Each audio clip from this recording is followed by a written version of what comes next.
That right there, I think that image of seeing over a dozen flag draped caskets on a plane home, that's, I think, when the gravity of everything really started to take hold for me. The flag-draped coffin is one of the most enduring symbols of war.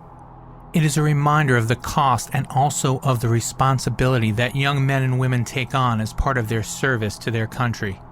Brandon Mitalas enlisted in the Marine Corps Reserves for selfish reasons, but by the time he had sent 226 Marines and sailors home under the Stars and Stripes, he truly understood the weight of remaining always faithful. He also understood something else. Sometimes it isn't about you. Hello, ma'am. My name is Brandon Mitalas. I'm a United States Marine, and I carried the remains of your son. Hearing her voice, knowing that was the mom that kissed him goodbye, it really made it real, definitely.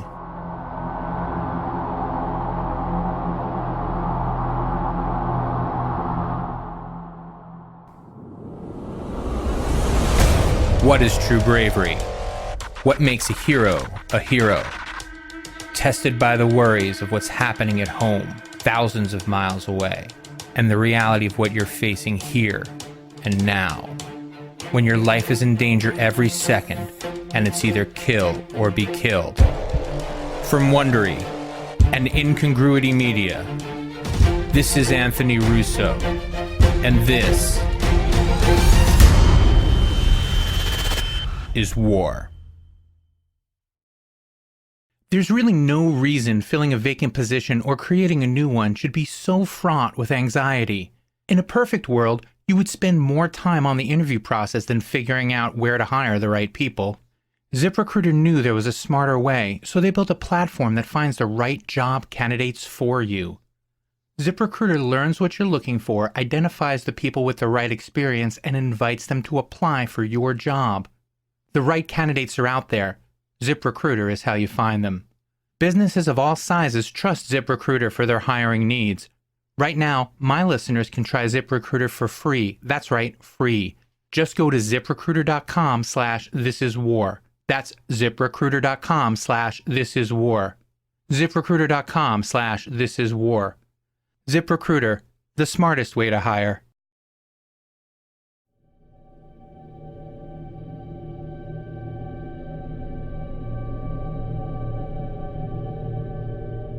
Before he had enlisted in the Marines, and really, for the first year in the service, the only thing that drove Brandon Mitalas was soccer. A high school standout, he was angling for a full ride to college, followed by a pro soccer career, but his parents insisted he get a job as well. It was something that offended his 19-year-old sensibilities, so he took up the offer of a Marine recruiter he had bumped into and joined the reserves. The day that I did enlist, I went back to my parents' house and kind of threw the enlistment papers on the kitchen table, and my mom looked at me and said, what's this? And I said, it's the Marine Corps. I leave in 3 weeks. Thanks, Mom. And I walked out of the room. I was brash, and I was a bit spiteful. And, she broke into tears, and she still talks about every once in a while that was a really difficult day for her. It was the winter of 2002, and the Afghanistan war was already underway. So Brandon knew that there was a chance that he'd be deployed, but the war hadn't escalated quite in the way it would over the next 12 months. He cut a deal with the recruiter that would make certain he was done with all of his training before the late summer start of the 2002 soccer season. He also locked in a 4-year stint so that by the time he was done with the Marines, he would also be done with college and ready to move on and play professional soccer.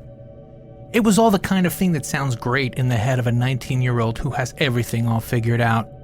Of course, boot camp and MCT changed all that. The guy who emerged wasn't the guy who went in. Brandon was focused and committed. He had a better picture of the vast difference between being a Marine and being a civilian. It was an interesting time to kind of live that dual life. Most days out of the month, you're, in civilian clothes and you're going to class and playing soccer and, working part-time jobs and hanging out with friends. And so, in the 1 weekend a month, you get back together with the Marines that have been through all the same stuff that you have. And it was just a different type of camaraderie than I had experienced throughout my life with various soccer teams and whatnot. It was something pretty special about it. When you've trained your whole life to be one particular thing, learning that there might be something else out there can be something of a shock. Brandon increasingly was comfortable with the notion of being a Marine, particularly of the close bond that formed between them just because of the fact that they were Marines. To count upon someone and then also to be counted upon in life and death situations was a level of responsibility he had never even known existed. And the seriousness of that mutual commitment came into strong relief in March 2003. Watching the shock and awe campaign on TV as a Marine who at the time was working at I think I was working at Circuit City, I kind of knew it was just a matter of time. And we actually got orders immediately.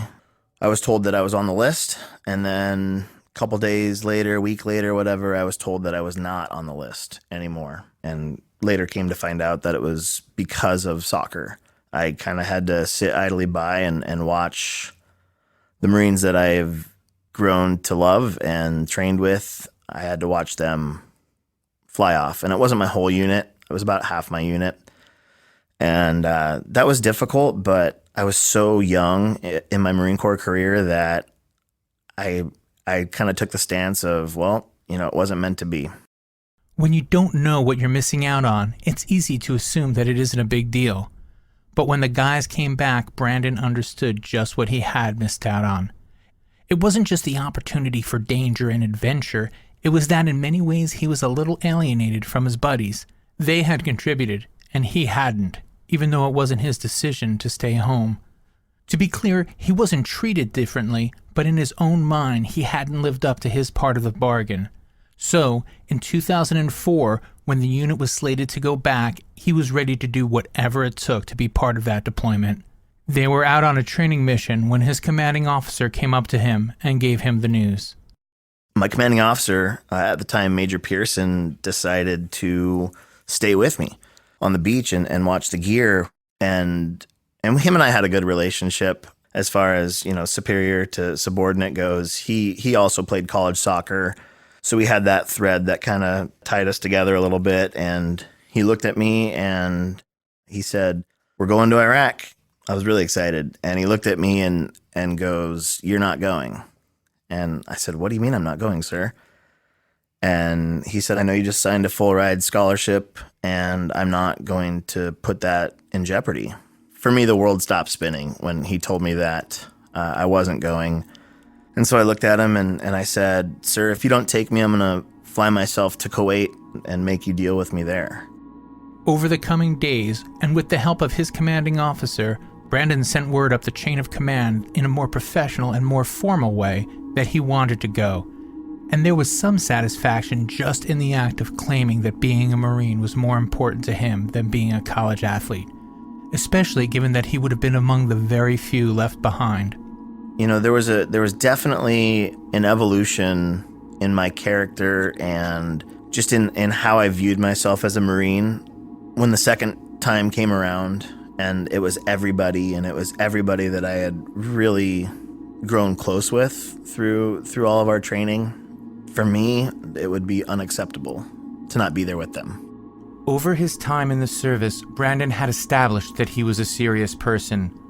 He had embraced the notion of a brotherhood of Marines and carried himself as someone who was honored to live up to that challenge of brotherhood. All Marines are part of a large, complex, synchronized machine of war, and they all have their parts to play. Brandon and the other Marines would be responsible for running the Marine logistics at the airport. Primarily, this meant supporting flights carrying sailors, mostly who were medical personnel, and Marines to and from the theater of war. But that wasn't the tough part of the job. That wasn't the big ask. You see, not all Marines and sailors were leaving the theater of war as commercial airline passengers.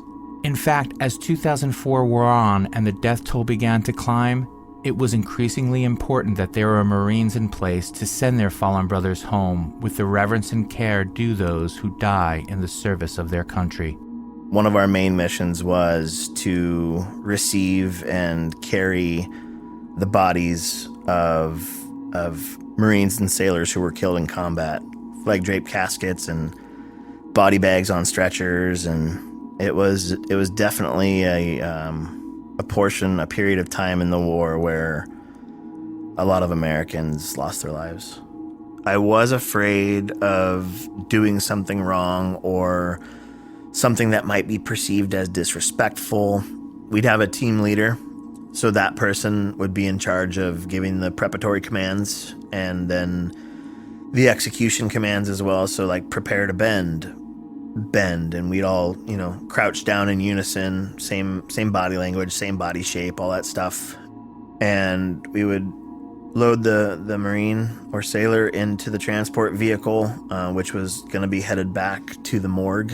And as soon as we had completed the loading of the fallen angel into the vehicle, there's it's a 6-second slow draw up to your brow or your cover, and then a 6-second draw down back to the position of attention.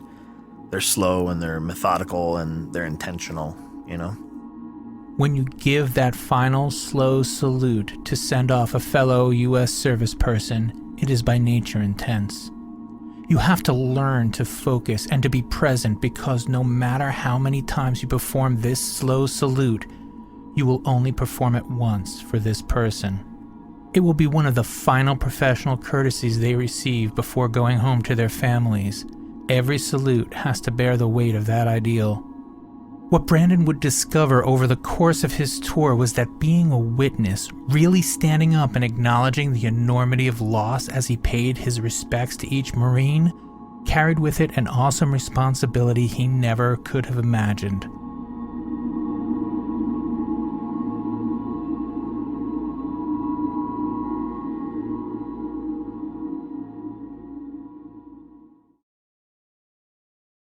Your company is good at what it does. Why shouldn't it be great at finding and recruiting top people to fill positions? The scattershot approach to finding new hires just wastes valuable time and resources. There's really no reason filling a vacant position or creating a new one should be so fraught with anxiety. ZipRecruiter knew there was a smarter way, so they built a platform that finds the right job candidates for you. ZipRecruiter learns what you're looking for, identifies people with the right experience, and then invites them to apply for your job. These invitations have revolutionized how you find your next hire. In fact, 80% of employers who post a job on ZipRecruiter get a quality candidate through the site in just one day. And ZipRecruiter doesn't stop there. They even spotlight the strongest applications so you never miss a great match. The right candidates are out there. ZipRecruiter is how to find them. Businesses of all sizes trust ZipRecruiter for their hiring needs. Right now, my listeners can try ZipRecruiter for free. That's right, free. Just go to ZipRecruiter.com/thisiswar. That's ZipRecruiter.com/thisiswar. ZipRecruiter.com/thisiswar. ZipRecruiter, the smartest way to hire.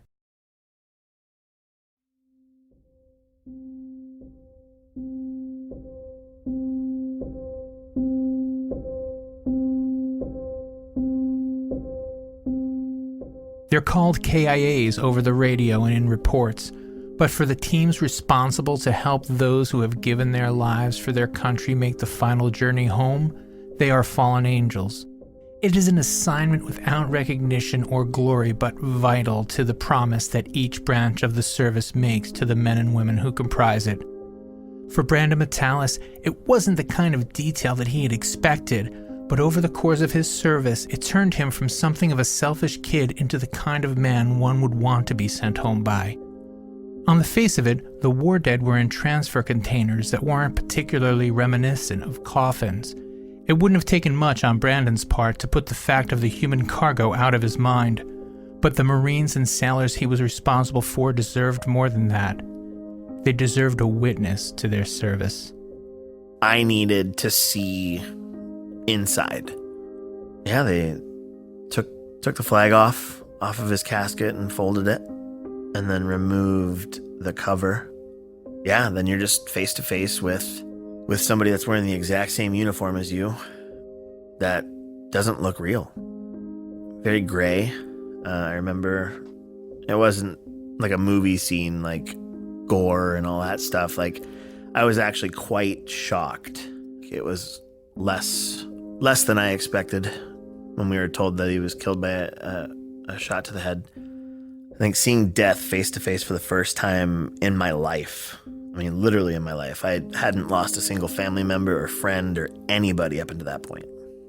And I feel like it just solidified how steadfast I was in making sure that I did my part the right way, with as much respect as possible. One dead Marine to stand in for the others was enough, just as one detachment of 8 Marines was enough to bear witness for those who had given their lives. There is an unreality about death, a kind of a disconnect between what we see, in this case another human being, and the complete alienation between us and the deceased. What made them human seems to be missing. When you're familiar with a person who died, you can call to mind memories of their humanity. But when it is a stranger, gray, battle-scarred, and without expression, their humanity comes from the only thing you both have in common: mortality. Making that connection, even just in your mind, renders the transfer containers meaningless. You don't need to know who it is who has died, only that they were someone a little like you.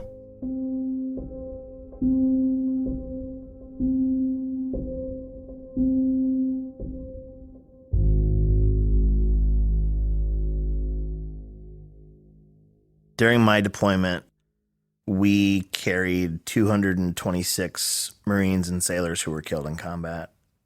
The fact that the job is basically sending Marines home to their families and to the people that love them and that will miss them for the rest of their lives, I think that alone creates such a level of importance that you just do it.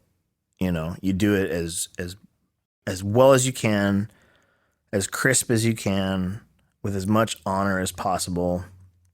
I suppose there's some level, at least with me, of kind of a growing numbness to it that kind of blankets the whole experience. But the tangible gravity of each ceremony for each fallen angel, which was what their call sign was on the radio, I think that always it's always there. We didn't really talk about it very much that I remember while we were over there. I think everybody really internalized each experience. I did, anyway. It's the enormity of the deaths that strike you at first. Nearly 4,500 members of the United States military would lose their lives in Iraq during the decade-plus of combat there.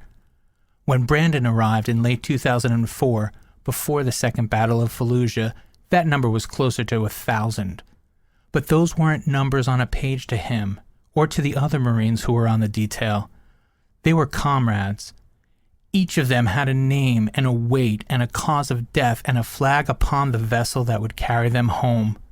Because of their work with logistics, they had gotten the heads up that casualties likely would spike ahead of the Battle of Fallujah. And as the planes started arriving, they performed the ritual for each Marine or sailor, remembering that with every salute, with every fold of the flag, with every coordinated knee dip to lift the coffin, they were participating in the end of some family's world. For better or for worse, early on in the battle, Brandon found a way to make it personal when he was performing the ceremony for a Marine named Nathan Wood. November 9th is my parents' wedding anniversary, and for some reason, one of the Marines who was killed that day, it struck a chord with me. He grew up in Kirkland, Washington, which was 15 minutes from where I grew up in a little town called Briar. And I think the fact that he was killed on my parents' wedding anniversary and we grew up relatively close to each other, I felt compelled to learn more about him. That was the first and only time that I ever did any sort of research on one of the guys that we carried. He was your typical boy growing up, and I just read the Seattle Times article just saying, that being a Marine was what he wanted to do, and he enlisted with some of his best friends. Nathan Wood was the name he chose, But during that first few days of the Battle of Fallujah, Brandon found himself trying to contextualize his duties as part of the bigger picture. You see, there's a kind of underpinning of the service that easily can be overlooked. Beyond the training and the planning and the fighting, there also has to be a mechanism for seeing things through. An agreed-upon attitude that each Marine has with the other that binds them with a higher responsibility than merely executing orders. We tried to get our fallen home as soon as possible, but there are schedules. Sometimes there's no military transport leaving the combat theater to go home for a few days. And when you're talking about sending a Marine home to their family for burial, a couple of days just isn't good enough.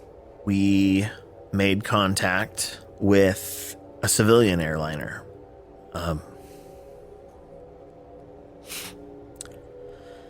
And explained the situation that we had a Marine who needed to get back to the States and that we didn't have any other options for transport. I think it was two. I believe it was two Marines, actually. And so we asked him if he would be willing to fly these Marines back to the States in his plane. And without hesitation, he definitely agreed. But he had one request, and he didn't want us to let the flight attendants know. The all-female crew, he didn't want us to let them know. But they found out. And so I think we probably had somewhere around like 250, 300 Marines that were being taken home.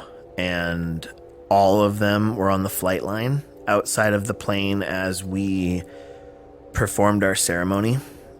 And that crowd of people, in rows and columns, also included the entire civilian flight crew.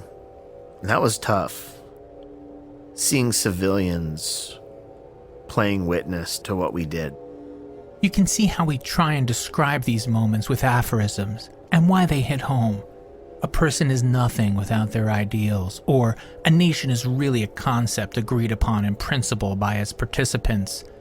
They're just different ways of getting at the notion that there is a bond between people that transcends the selfish.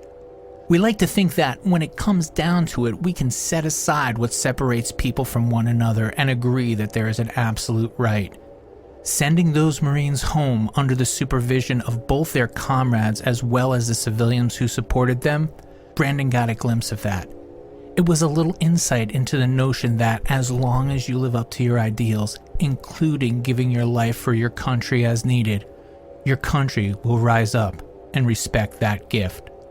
After Fallujah, and through the end of the year into 2005, the casualties came in ones and twos, punctuating the rest of their airport logistics duties with a pervasive sense of loss.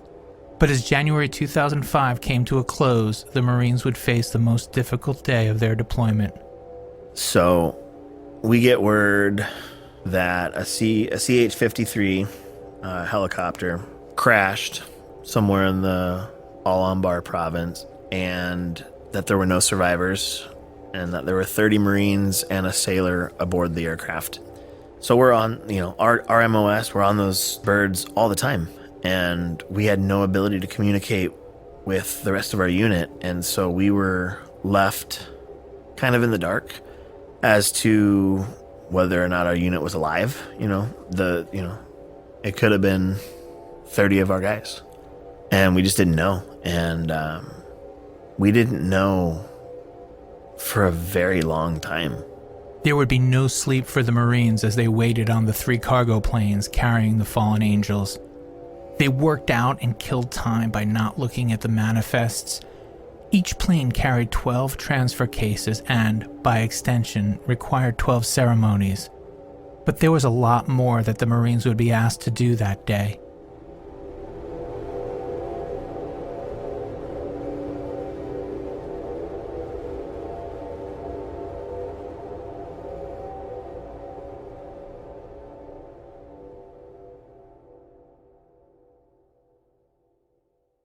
No matter what you do in the bathroom to get ready, Dollar Shave Club has everything you need to look, feel, and smell your best.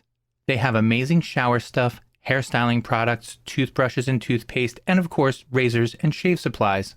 I started getting the Amber Lavender Body Wash a few months ago. After getting the trial size and test driving it for a while, I was sold. I swim pretty regularly, and it only takes a drop or two of the Amber Lavender Body Wash to get up a good lather and then to take the chlorine smell right off my skin. It goes on fragrant, fresh, and clean, but it isn't perfumey and it doesn't linger after my shower. That's how I get ready. But you're not me. You have your own way to get ready. You might shave your whole body to get ready for a bike race. Dollar Shave Club's executive razor and shave butter can help. You might do your hair to get ready for your soccer match. Boogies by DSC can help you get your style right. The thing is, no matter what you do to get ready, DSC has everything you need. And right now, you can get ready with an amazing deal on any one of their starter sets. I recommend the Daily Essentials starter set because I love the Amber Lavender Body Cleanser, but you can't go wrong with any of them. Head over to dollarshaveclub.com/thisiswar to pick your own DSC starter set for just $5. After your starter set, products ship at regular price. And make sure you check out their new video too. That's dollarshaveclub.com/thisiswar. dollarshaveclub.com/thisiswar.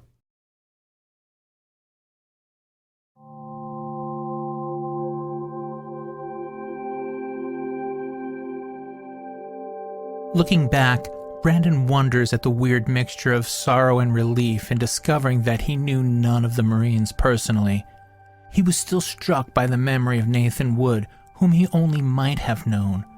Losing 30 friends would have been impossible to bear. Still, they were Marines all the same. They were all like him in their mortality and in their oath. They all required the same care and attention. And as it turned out, they would require more. The morgue just didn't have enough people on staff or enough space to accommodate that number of inbound fallen angels. So the Marines did their part to help the Army Mortuary Affairs people get through that long afternoon. So we were back in there helping them with whatever they needed help with, whether it was gear inventory from within the coffin, whether it was scooping ice, taking notes about wounds and injuries and stuff like that. Once their bodies had been prepared, the fallen angels were put back on a plane bound for home. This was the largest number of casualties Brandon had seen since the Second Battle of Fallujah. To this day, he remembers what it was like, that first time he saw a cargo hold filled with transfer cases carrying 12 Marines back to their families. There was one day in November where we had, I think it was a C-17 that was flying home to the States, and we had just uploaded, I don't know, a dozen or so, maybe more, flag drape caskets. Once we finished uploading all the guys and getting them strapped down, I turned to exit the plane, and for some reason, I don't know what it was, but I said that I was going to walk back to the office instead of hopping on the vehicle, and I went around to every casket and adjusted every flag, the little imperfections. I'd trim up a thread that was sticking out of the flag or whatever, and it was kind of an involuntary thing. It was like leaving the plane for the second time, looking back, I lost it. It was a lot to take in, but in no way was it a lot to ask. Whether it was the lack of sleep or the relief of not knowing any of the casualties personally, the burden of participating in what would amount to nearly 40 funerals that day, including casualties from other battles, was one Brandon was honored to bear. After all, they had done their jobs without complaint, and now it was time for Brandon to do the same. A month later, as his tour came to an end, Brandon increased his post-service focus. He'd lost the soccer scholarship while on deployment, so he split his downtime between practicing soccer on his own and petitioning colleges for a shot to play. He also had a mission to try to find a little closure from his deployment. And so I was eventually given Nathan's mother's email address. And so I sent her a brief email, and then we spoke on the phone.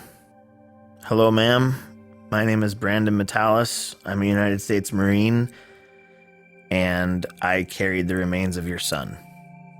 Hearing her voice, knowing that was the mom that kissed him goodbye, it really made it real. Definitely. Brandon was invited to a dinner in Nathan's honor, and so, a little more than a year to the day after he had first happened upon the coincidence of his and Nathan's lives, Brandon made his way out to a cemetery to meet the young man he had last seen in an airport in Kuwait. Looking at the map, trying to figure out which gravestone is his, and there's two guys standing in the general area of where Nathan's buried, and I had no forethought of not being alone at the grave. I thought that I would be there, nobody else would be there, I'd pay my respects, and I'd leave. And that was not the case. They turned around and saw me in my blues and said, "Who are you here to see?" And I said, "Nathan Wood." And they said, "Come on over, brother." And so I spent the next 2 or 3 hours speaking with two of his best friends from high school and childhood that they actually enlisted together. A group of the friends enlisted together, and I believe both of the guys that I met that day had enlisted with Nathan. Speaking with Nathan's friends provided a little extra strength and comfort and bolstered him for his dinner with Nathan's family. He made his way to the Woods' house, where he got a welcome that he never could have imagined or hoped for. I was really nervous. I'd never been face to face with a Gold Star family, and everybody wanted to know who I was, what my connection was to Nathan, and why I felt compelled to reach out. Seeing the mounted flag that they were given on the day of his funeral, and I actually brought with me the flag that I was given from our chaplain while we were in the Middle East, which was Nathan's original flag that covered his casket on his trip from Iraq to Kuwait. I think our chaplain was able to pick up on the fact that Nathan's death was different for me. I kept that out of our initial conversations, but I told his parents, and I asked if it was okay if I brought it in, and they said that was fine. And before I left that night, Nathan's dad, Rex, had given me copies of all of Nathan's pictures and videos that he had taken during his deployment. It was right then that I offered the family to keep Nathan's original flag that I was given, and they said that was for me, and they politely declined and said that they wanted me to have it. So I do. I still have it. As warm and welcoming as Nathan's family had been, Brandon was in the midst of a downward spiral. He couldn't drink enough to erase the sight of all those coffins, of all those ended lives that they represented. He was drinking himself to sleep when he could, staying up all night when he couldn't. Eventually, it became too much, and he decided to end his life. He called his mother to say goodbye, but she persuaded him to wait and to seek help. Everyone has their duty to do. He did his, and she did hers. Researching him ended up being one of the best decisions that I've ever made in life. Because of the amazing people from his life that I have met and befriended, and that are now a part of my life in a big way. Telling Nathan's story as well as his own brought Brandon peace, if not closure. Today, he is a pro soccer coach and is involved with a project called What They Signed Up For that collects and publishes veteran stories in hopes of making better connections with civilians. After all, you don't have to know someone personally to make a connection, or to learn from them, or to owe them a debt. All you have to do is find a way to see how, in the end, they're just like you. Next time on This Is War. I remember I grabbed his arm and I'm pulling him in, and I just hear these multiple cracks. It sounds like, crackle and pop. It was just like snap, snap, snap. What it was the bullets snapping past your head. And then, a second later, you actually hear the machine gun going off that they're shooting at you with. Subscribe to This Is War on Apple Podcasts, Spotify, Stitcher, or wherever you're listening right now. If you're listening on an iPhone, just say, "Hey Siri, subscribe to This Is War." For show notes and more information, simply tap or swipe over the cover art. You'll also see offers from our sponsors. Please help support our shows by supporting them. Another way you can help support This Is War is by giving us a 5-star rating and review, or by following This Is War on social media. And be sure to tell your friends and show them how to subscribe. Are you a combat veteran, or do you know one with a story to tell? Reach out to us at stories@thisiswar.com with your dates and branch of service and a brief description of the story you'd like to share. I'm Anthony Russo. This Is War was produced by Incongruity Media. Executive producer, Hernan Lopez for Wondery.